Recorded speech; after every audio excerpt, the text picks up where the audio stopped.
This is Adam Snow from the World of Football, and today I want to tell you about some teams that played arena football in the state of Ohio. Why? Well, because over Arena Crown weekend, the championship game for Arena Football 1, Commissioner Jeff Fisher made the official announcement that the states of Michigan and Ohio would be getting expansion teams in 2026. Where exactly these teams will play, who owns them, and what they'll be called will be revealed in time, but I thought it'd be fun here in 2025 to look back at some memorable and maybe forgotten franchises that played arena football in Ohio. We've also got a video up right now covering the history of the arena football teams that existed in the state of Michigan. So when this video is done, go over there and check that one out. And when I say arena football, I am strictly talking about leagues that played the arena football style of game. You know, the one with the giant rebound nets at both ends of the 50-yard field. If they didn't play with the nets, they didn't really play arena football. So we'll be talking about the teams from the old Arena Football League that ran from 1987 to 2008 and the revived version in 2010 to 2019. We'll also look at teams that played in the Arena Football League's developmental league, Arena Football 2, or AF2 for short, which ran from 2000 to 2009. The state of Ohio had 7 franchises in arena football history: the Columbus/Cleveland Thunderbolts, the Cincinnati Rockers, Cincinnati Swarm, Columbus Destroyers, Cincinnati Jungle Cats, Mahoning Valley Thunder, and Cleveland Gladiators. There was an 8th team that was announced, but never played. The Thunderbolts started out in Columbus in 1991, going winless in their only season there at 0-10.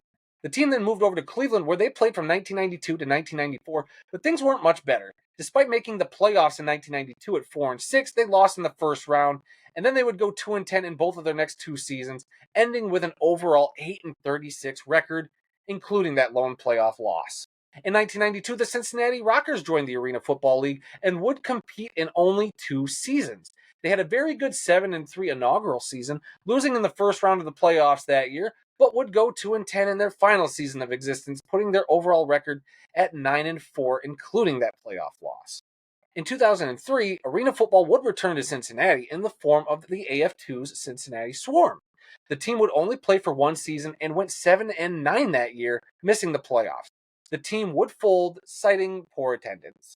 The Columbus Destroyers came around in 2004, moving from Buffalo, where they spent the 1999 to 2003 season as the Buffalo Destroyers.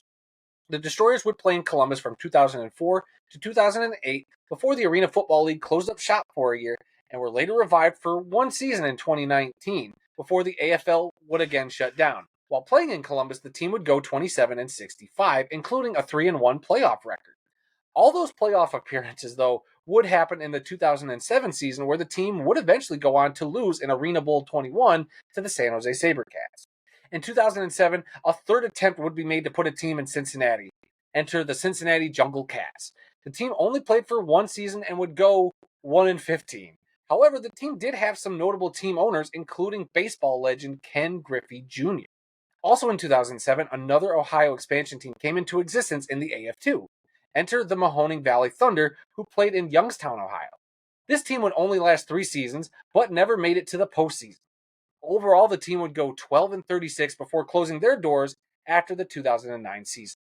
The Cleveland Gladiators began play in 2008. Prior to landing in Cleveland, the team began in 1997 as the New Jersey Red Dogs, then became the New Jersey Gladiators in 2001.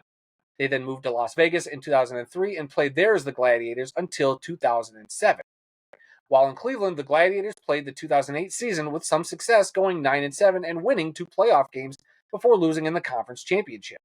The AFL would shut down for that 2009 season, but the Gladiators would return in 2010 and would remain in Cleveland until they closed their doors in 2017. While in Cleveland, the team went 80-82, including the playoffs.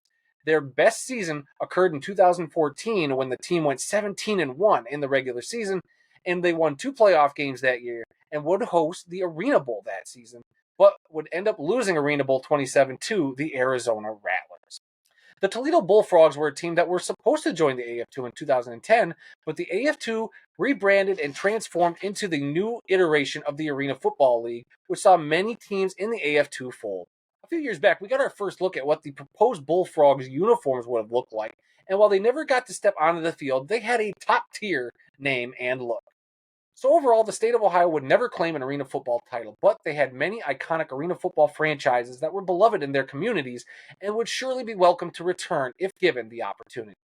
We'll have to wait and see what and where Arena Football 1 expands to in both Michigan and Ohio, but it's very exciting times for football fans in both of these states.